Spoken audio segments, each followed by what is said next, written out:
Hello, everybody, and welcome. Thank you for joining us today. Before we begin, I want to just remind everyone that today's event is hosted by the National Council of Jewish Women Pittsburgh. NCJW is a progressive Jewish feminist organization that has become a powerful force for social change, advocating for racial and gender equity in the Pittsburgh region. For more than 125 years, through our advocacy, efforts, and service programs, our mission has always been to step forward, speak out, and stand up for the needs of women, children, and families. And we're thrilled you're joining us today as we discuss hidden gems of Pittsburgh for parents, Jeremiah's Place.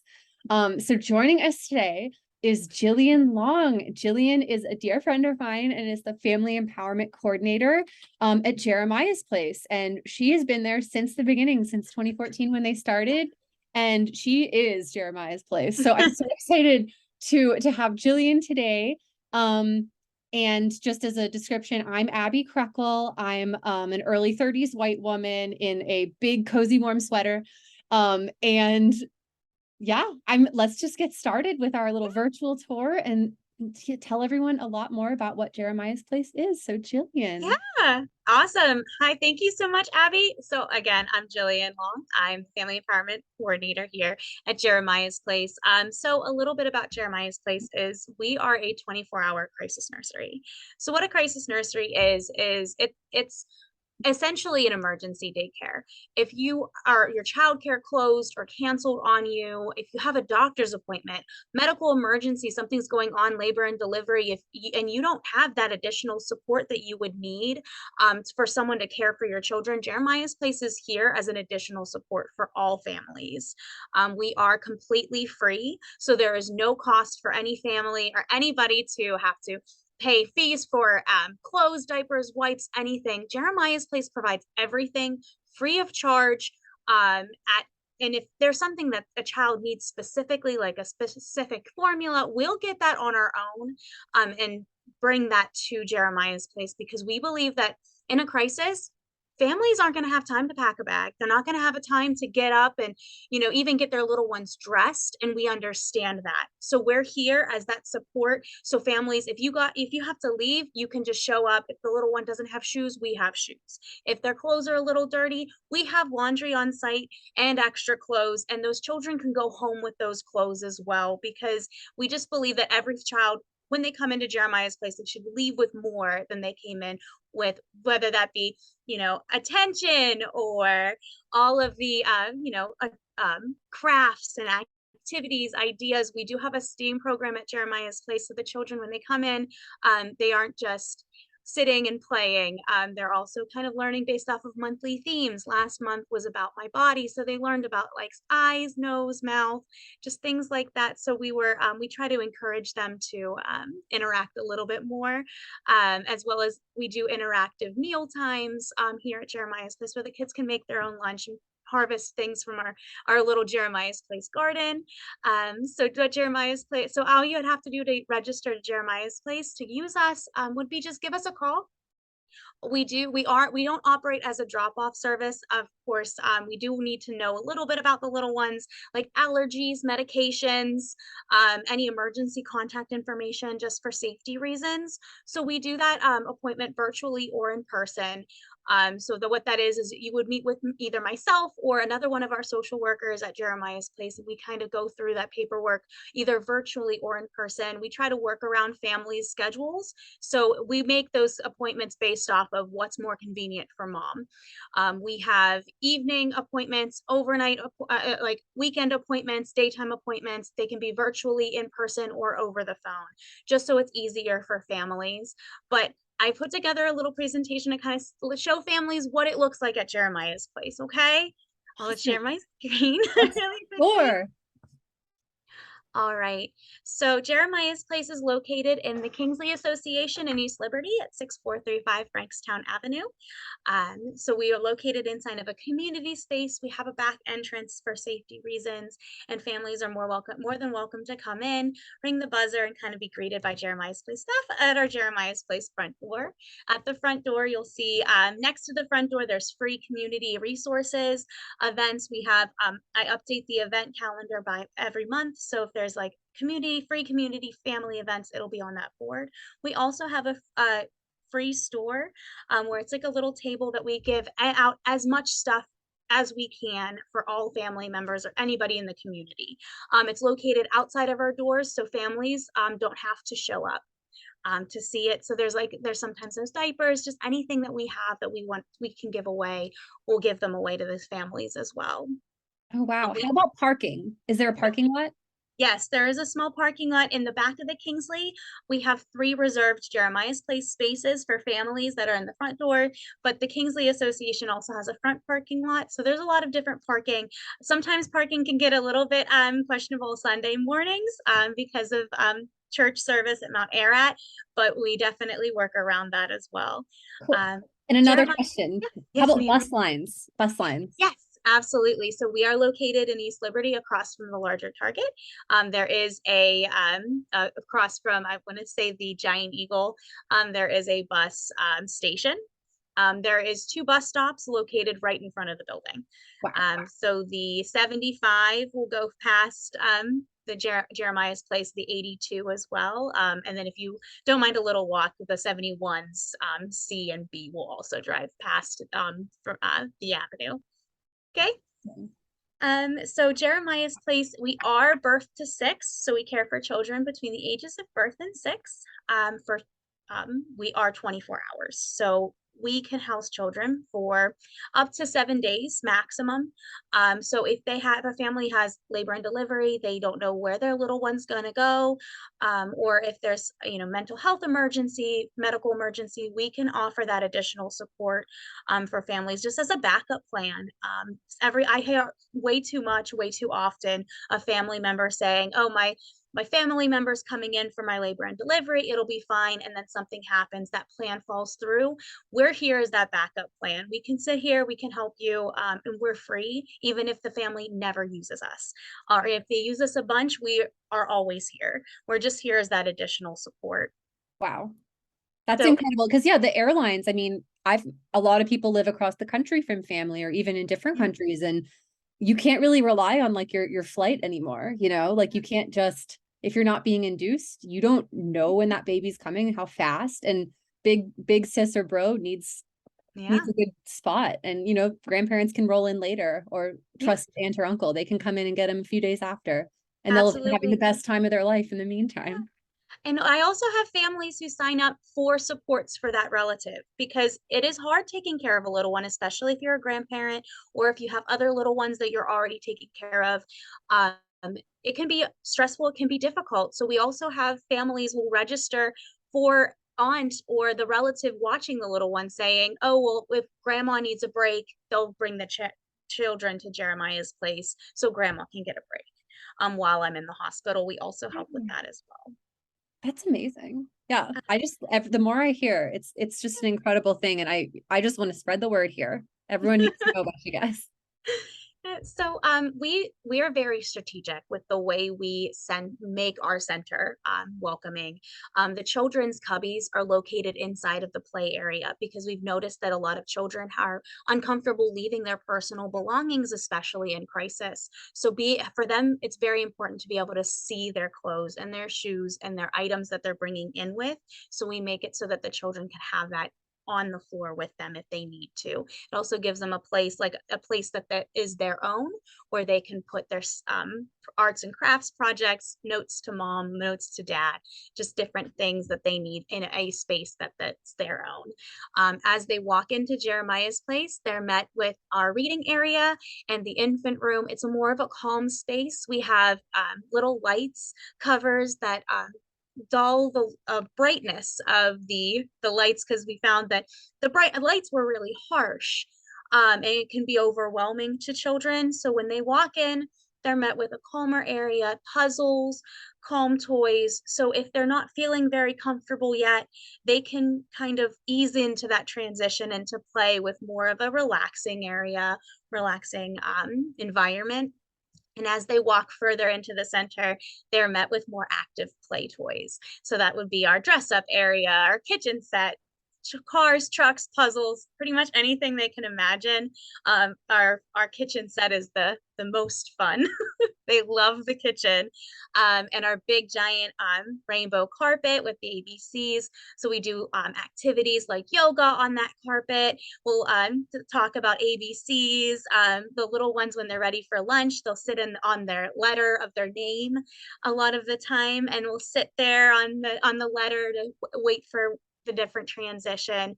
We have clocks and alarms on the walls to help give warning to children who might need a little bit more of a heads up for transitions, because we are crisis trained and we're trauma informed. So we do implement ideas for that ease in transition for little ones that might need a little support with that. So then they'll get in and can play and act a little bit more once they're in the center. We are an open floor concept, so the little ones can kind of see all the things that they want to do. We have our reading, or a new nourishment center that also acts as our messy play area. In that area, they'll eat, but also we do paint. We have a water table. We have sand, Play-Doh, anything that that little one wants to do that might get messy. We do encourage little ones to get messy. We do have laundry on site, and we have extra changes of clothes. So if that little one decides that the mac and cheese is better on their face and lap, then that is exactly what it's okay. We can clean them up. And give them a new change of clothes, run their personal clothes in the laundry. It's just important for them to kind of, feel and touch and interact with their world a different way. What's not in this picture is our lettuce grow, which is a new item we bought that has it's essentially like a garden that is in the corner there all the time. It grows lettuce and like herbs, different flowers, edible flowers. So the little ones can kind of pick the things and make it. We recently made lemonade with mint that we all, the little ones harvest the mint from the lettuce grow. So the kids loved doing that because it was something that was interactive that they had that control over. And they can sit there and drink their lemonade with snack, and they made some for mom and took some home, and we are always like really giving when it comes to letting them take things back with them if they like it. They love the fact that mint is what the bubble gum is made out of. That was a nice little surprise they didn't realize. That's incredible. I love just the idea too of the messy area, because that's something that I know my kids really love, is just those messy crafts, and like even just eating messy sometimes can be fun. But like you don't always want to do that at home, or like it's not always good weather to do it outside. And so to know that like they can go and just have like the biggest, most delightful sensory experience ever, while they're there and everything's good. That's just such a beautiful Yeah. image. Yeah. So then we have our nourishment center, which is where we have our meals prepped. Everything is nutritious. So we do couple all the food groups, but we try to maintain the food be familiar. During that intake, when I do the registration with families, I ask the family, what's that little one's favorite foods? What foods don't they like? What foods are they really into? Because when they come, sometimes eating can be really difficult. Sometimes families are worried their child is not going to eat. So we make it so that if that little one only likes to eat certain items, we'll make sure those items are there. We also keep the staple foods like the chicken nuggets, the mac and cheese, things that kids are familiar with, because we want them to feel comfortable and feel at home. I recently had a little one that would only eat their food if it was wrapped in a burrito. And So yeah, wow. had their life figured out. um, and so we bought little burrito things and wrapped things up and let them make little tortillas out of everything, which was perfectly fine for us. And it was good information to know whenever he walked in, knowing that that was something that he would prefer to do with his food is nice, because then we knew he was eating. And then if a family ever feels nervous or uncomfortable, they can feel free to call at any time. Jeremiah's Place staff are we encourage families to call and check on their little ones. If we have to, if mom's or dad or someone is in the hospital, we can FaceTime them as well. We can set up meetings so that we can put them on the TV screen so the children can listen to mom on the TV before they go to bed, or talk to the family while they're on the phone. Whichever one. If mom's a little anxious or family's a little anxious, we can always send pictures of how the little one's doing throughout the day. Yeah, I think it's also one of those things, it's just like when they go to preschool for the first time, maybe they'll cry for a second, but the moment you're gone, they're all the parent can remember were the tears, but Mhm. they are just having the time of their life, like once they're gone, once they're in their new environment, they're like, "Okay, I'm here." It's Yeah. It's that transition once they get, they have to adjust, and, we understand that adjustment, and if that little one just wants to sit and be rocked and read a story to all day, then staff are willing to do that. We purposefully, keep a lower ratio because of the nature of what we do. We want those children to have those interactions with, adults, to be able to feel comfortable with the adults and, get the attention and the things that they need met. So the staff are really good with identifying if that little one might need a little bit more one-on-one time, being able to make the time to pull them aside. We also have a ample amount of volunteers that come in to help out with, those little ones that just would prefer to sit and read a book all day, so that they get that they get that need met. that's beautiful. Wow. Just because, so Jeremiah's place has 3 bedrooms. Every one of them is a different color. They all have different types of bedding. The little ones love going into the rooms and picking their bed, which is something we encourage the little ones to do. We don't like to call them staying the night. We like to say that the little ones are having a sleepover at Jeremiah's place, because it's something that they're familiar with and it's a little less scary, especially going to bed in a different space can be shocking. And it's not always the most pleasant time if you're worried about your family. So we purposely make sure that the walls are clean, free of posters, because posters can be scary sometimes if the lights are off. Um, so we make sure that when they go in, it's their choice. They choose the bed that they want to sleep in and they choose the room they want to sleep in. We keep the siblings together so the siblings can stay in the same room together, be able to talk to each other. We also maintain that staff will sit in the room with the little ones until they fall asleep. So if that little one needs to be rocked until they fall asleep, staff will stay there. We'll sit in the room, read them books, make sure they're okay until it's safe for them to fall asleep and they feel comfortable. And staff will also go into the room every hour to check on them, to make sure everything's okay, make sure they're safe, and make sure that they're still comfortable and everything's okay. And if the little one wakes up at 2 in the morning, and decides they don't want to sleep in the bed anymore, that's perfectly fine. Staff are willing to kind of sit with them and make sure that they feel comfortable, because it's honestly all about the little ones and making sure that their transition and their day is better. I like the detail you went into there with just what that looks like, because I can imagine, um, if a plan went awry or if something really important comes up and, you want to make sure that your child is well cared for, and just to kind of like see, I'm like, I can already see which bed my little one would pick out, that bright pink one in the corner and between the Mhm. walls of her two favorite colors, right? And just hearing you describe exactly the level of care and like what standard practice is, I think that's pretty cool, because I think managing expectations and just knowing what this place is like and what kind of experience the child's gonna have, I think that's everything. So, Yeah. like, the level of details is I really appreciate it. Yeah, we like to keep it consistent because little ones do like consistency.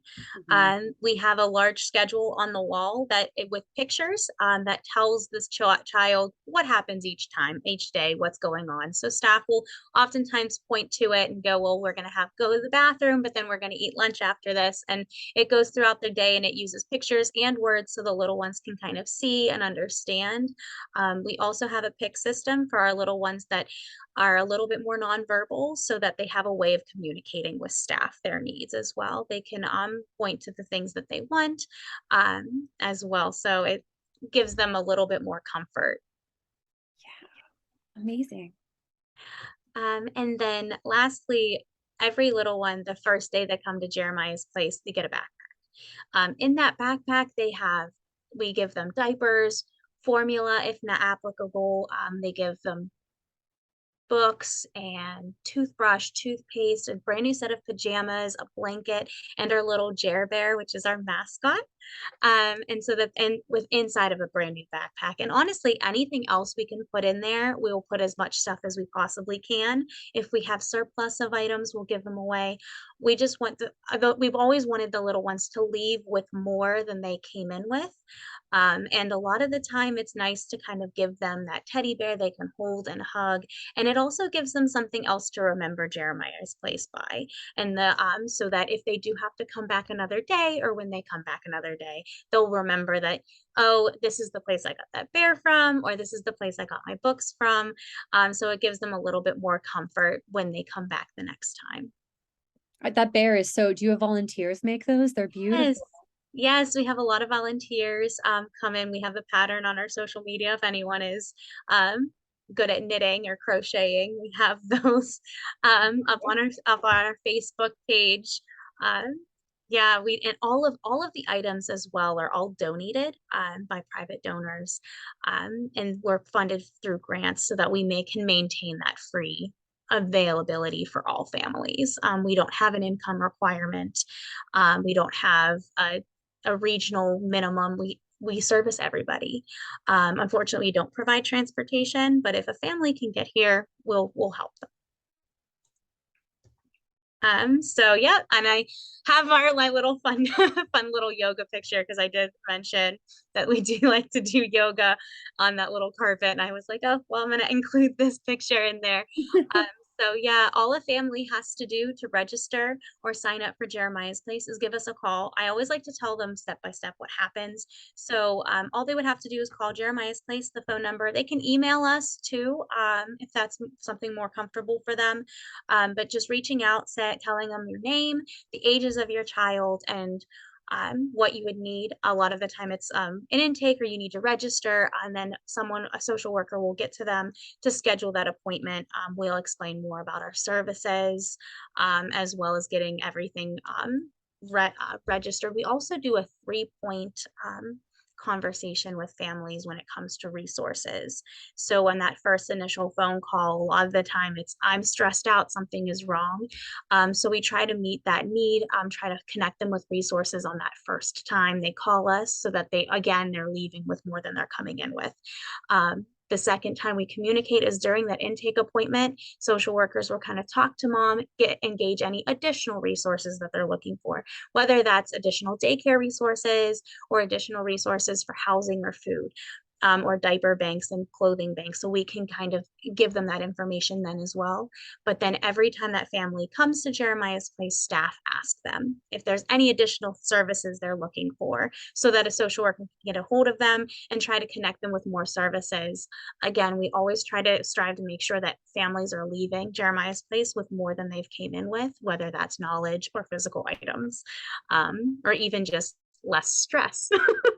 um, we try to kind of help them with that every step of the way. And even if the family just needs resources, they're more than welcome to call Jeremiah's Place, and we can get them connected with as many as we can. Yeah. Yeah. I had a question about sort of like, I guess I myself, knowing myself as sort of a type A person, the words emergency and crisis, I'm like, oh yeah, I'm having a hard time. I'm stressed out.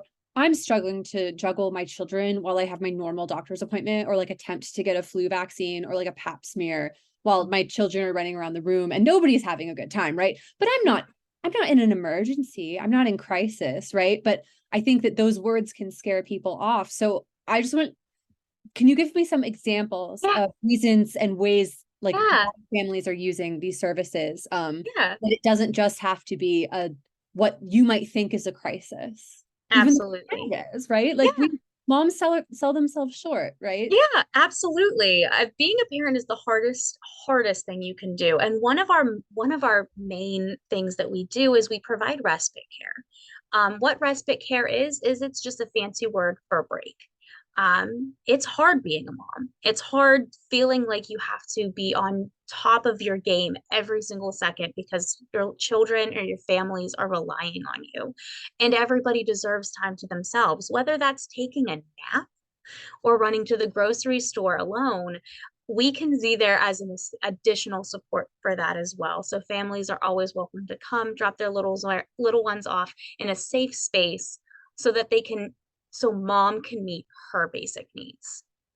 And so that's something we are 24 hours, so we do overnight respite care. So if a family just wants to sleep the night, especially when it comes to that stage of purple tears where that little one is crying all day, it's important for mom's mental health to have that moment to herself, even if that is just sitting in their car, listening to music, driving around. It is mom's time. And it's so important for families. We also have families use us for whenever their childcare is closed. You know, we understand daycares are closed for in-services. Sometimes they're closed for a week for trainings. So what we typically do is I have had families call us when they get their work schedule and cross compare it to their school schedule and let us know all the days that their school is closed and their work they need to work, and they schedule care for that because sometimes you won't have time to schedule that last minute care. Babysitters cancel. So sometimes we have families who just register their little ones for those gaps in childcare, for if they don't have anybody. And if they no longer need the space, they just call and cancel. And it's perfectly okay. That's amazing. Yeah, because at the beginning of that daycare year or preschool year, like you get that calendar, and that's just a good one to remind yourself, like when you're sitting there and entering it into your phone, right? Or your work calendar, to just like the next step is to call you guys. Yeah, that's the thing. Like I have families who they register, sometimes they cancel. That's perfectly fine. If they find someone else is able to watch the little ones, that's perfectly fine. We don't we're just here to support them. We're Yeah. not here. We are judgment free. And so we are just here to act as that support and that barrier between, childcare and stress. Yeah. That's absolutely incredible. Yeah. And I just looking at that picture that you have up of the yoga mat with all the children, sort of, what is that? Like, it's not a down dog, but it's their It's little faces not, are on the carpet. Everyone's yeah, stretching. I mean, it's just so beautiful to imagine that, like, at a time when a parent needs a break or when they need to go to work and they do not have childcare, that their kiddos will have such a loving and caring and Mhm. fun experience. And that other picture there of a little guy getting read to. Yeah. And like you said, like sometimes they just want to be read to like all day. I mean, that would be my children's fantasy, right? Is if someone would sit and snuggle with them and read to them for hours. Yeah, and Yeah. that's what we like to do. And it's what we're here for because it can be hard. And then a big part of that respite program is that if parents are stressed, the children are stressed. Children can feed off of that energy. They understand what's going on, even though families like to keep it to themselves, but that's stressful for families, stressful for mom to have to sit there and keep everything bottled up because they don't want it to affect their little ones. You need a break. You need time. Heck yes. Yes. Who's taking care of you? Yeah. Jeremiah's places. It's almost even more for the moms and dads than for the children. Like this is incredible. Yeah. And I had a question too about the age limit. So you said 0 to 6. So Yes. what's kind of that minimum line? And then what's the upper one? Is it the day they turn 6, or is it when they're So 6? it's when they're 7. Okay. As soon as the day they turn 7. Now we do in the event of medical emergencies where mom is being admitted to the hospital. If they have a sibling that falls in our age range, we won't want to separate the siblings. So if we have a 5-year-old sister and an 8-year-old brother, we will take the 8-year-old brother as well to keep the families together because that's very important to maintain that they're all one in one safe space. But we are the minimum, there is no minimum age. So with little ones, if they, if mom needs a break, if the little one is, I think personally, my youngest one that I've had was a newborn baby that was 3 weeks premature. So they were very little. We're here. We'll call volunteers. Our volunteers love holding babies. They love rocking them. They'll get all the attention. And with staff will just sit there and just fuss over them because we just love having kids in the center. We love having kids running around. My office is right next to the play area, so I often leave my door open because little ones like to peek their head in and ask how I'm doing. Oh, I can tell that you how much the love for these children. I can tell it, and it's like coming through very clearly and just in everything you say in your face. Um, Yeah. And yeah, I guess one more question, not to get too in the weeds, but everyone's mind's on COVID, right? And so let's say do you have any specific rules about, say, if daycare is shut down because of a classroom exposure? Like what are those rules? What do they look like? Because obviously we all have to all be careful. Yes. Um, but yeah, tell me more about that. Absolutely. So, Jeremiah's place. So, if the child's daycare is closed for COVID reasons, this child would have to come in with both negative COVID tests to be able to utilize Jeremiah's place because there are other little ones that are unable to get vaccinated. They have families with that are immunocompromised. We take COVID and are the safety and of our staff and the children in the center very seriously. All children have to be vaccinated for have immunization, so they would have to be fully immunized for the safety of the infants as well. So with our staff, we do have constant sanitizing of all the toys throughout the day. Children we still all wear masks in the center as well. And every time a child is admitted or brought into the center, we do COVID screenings where we ask our screening questions and take temperatures of both parent and child before they go into the center. Oh, uh, wow. just to Yeah, maintain the safety of the staff and the other children. for sure. So then, yeah, then you know that if your 3-week premature baby, if you need to go in for like a follow-up emergency Mhm. surgery or something after birth, that you know that that baby is going to be safe because Yes. of the precautions. That's awesome. Mhm. And then, yeah, I guess, yeah, my last question is sort of just what does the intake process look like? So we have the number there, 412-924-0726. Yeah. So what does the intake process look like and how long is it? And like, what does a family need to bring? Absolutely. So it takes, I say maximum about 45 minutes at max. Sometimes it's quicker, just depending on the information we give. So typically what it is we just take the family's basic information, address, phone number, children's ages, date of birth, as well as any emergency contacts. They'll talk with a set, and it's mainly getting information on that child or the children going in, any allergies, medications, any emergency information we need to know. Just basically and our permissions. We also tell them a little bit about what Jeremiah's place is, our evacuation routes, as well as our safety plan, and any additional information we need to give or receive to families, any questions, comments. We also tell them step by step how to ask for childcare during the appointment, as well as what to expect, because it can be a little bit like it's hard calling for care or asking for help. So we tell them So exactly, hard.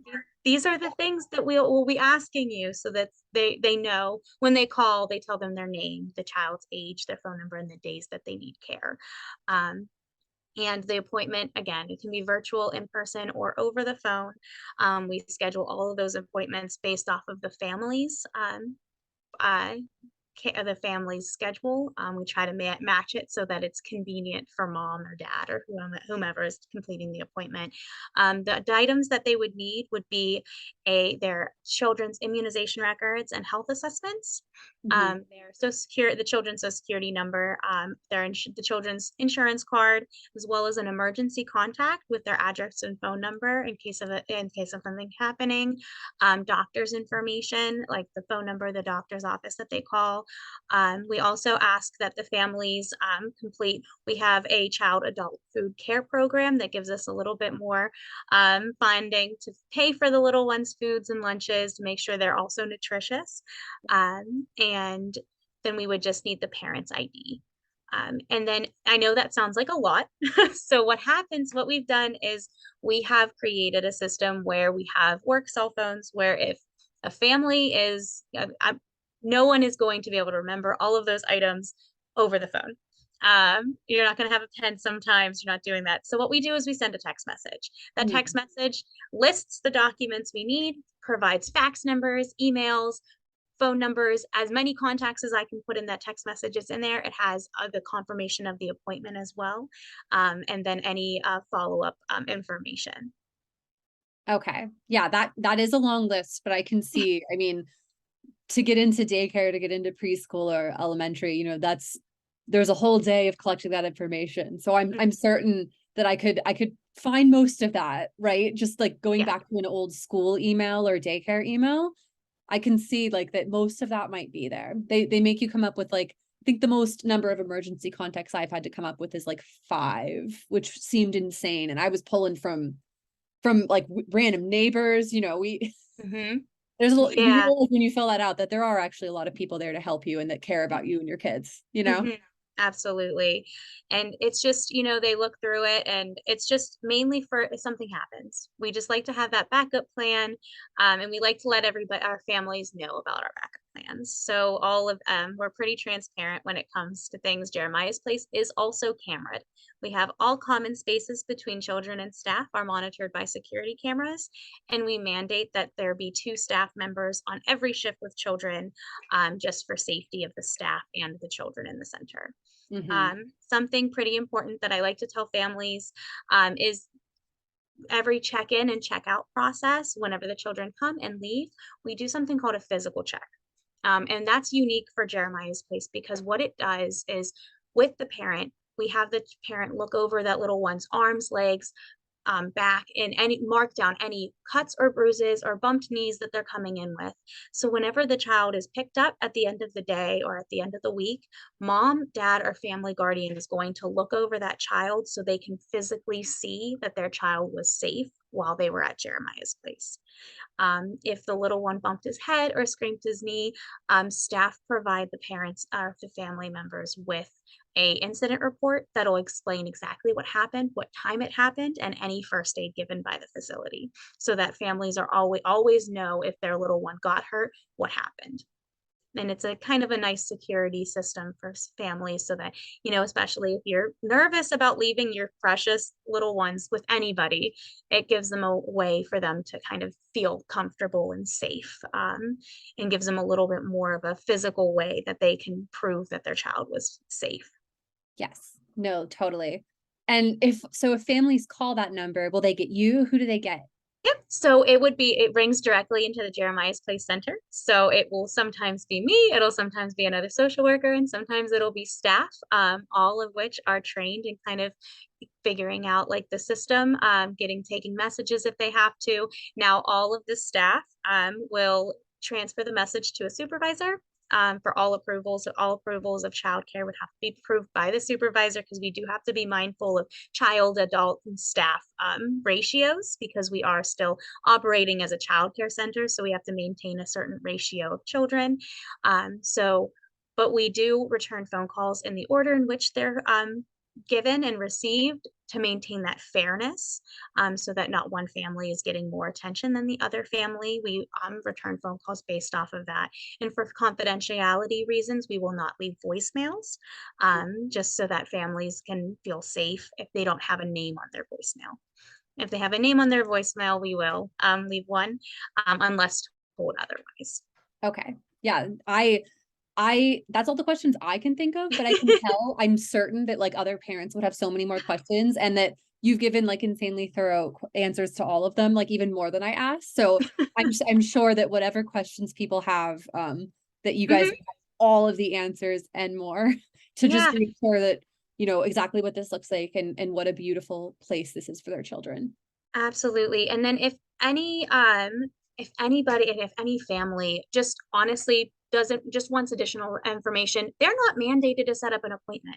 If you don't want to set up an intake, all you would have to do is just let us know, oh, we'll call you back later, or no, thank you, I'm not interested at this moment.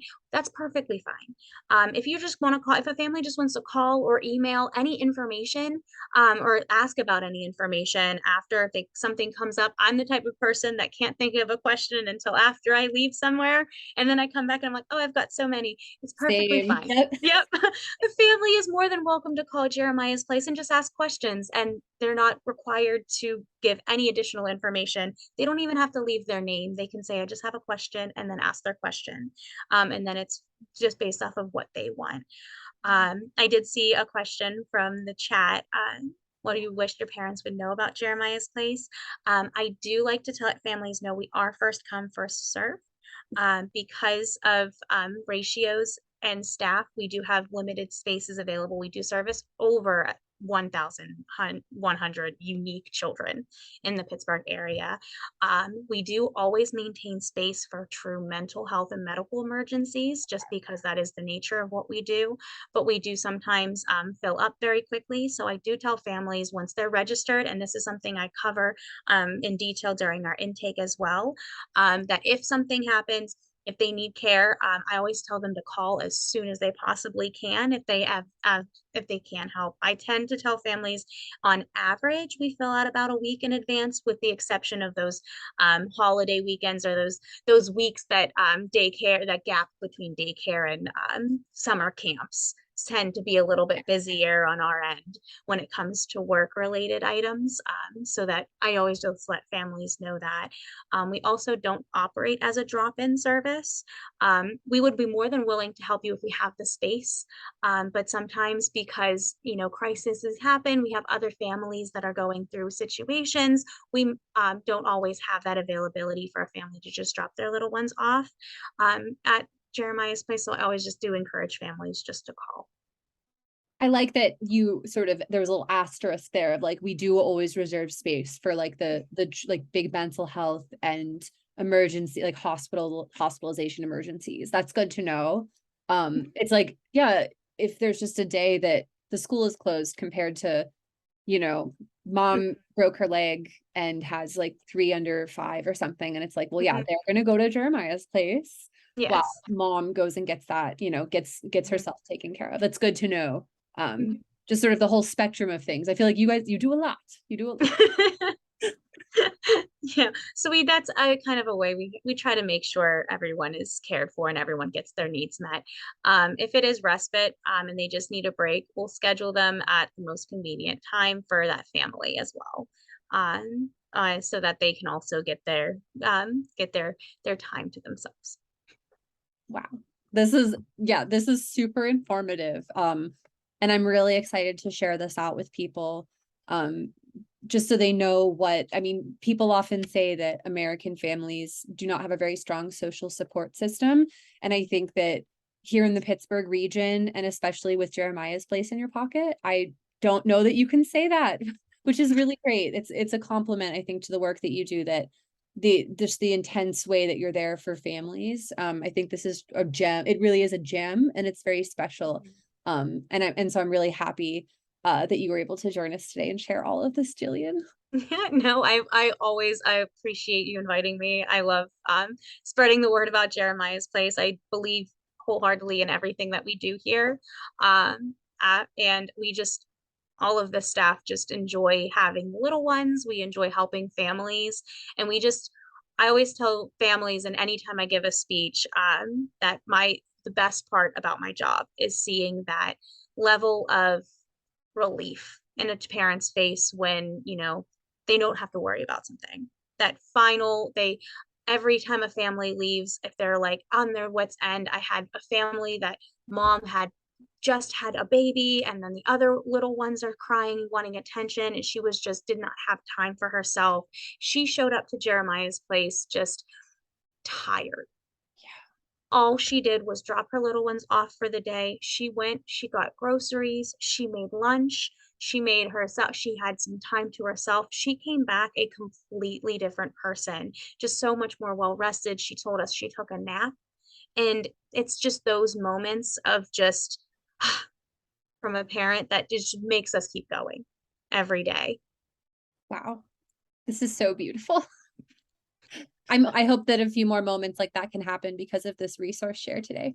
So Yes, amazing. absolutely. Great. Well, I'll stop recording. Yeah.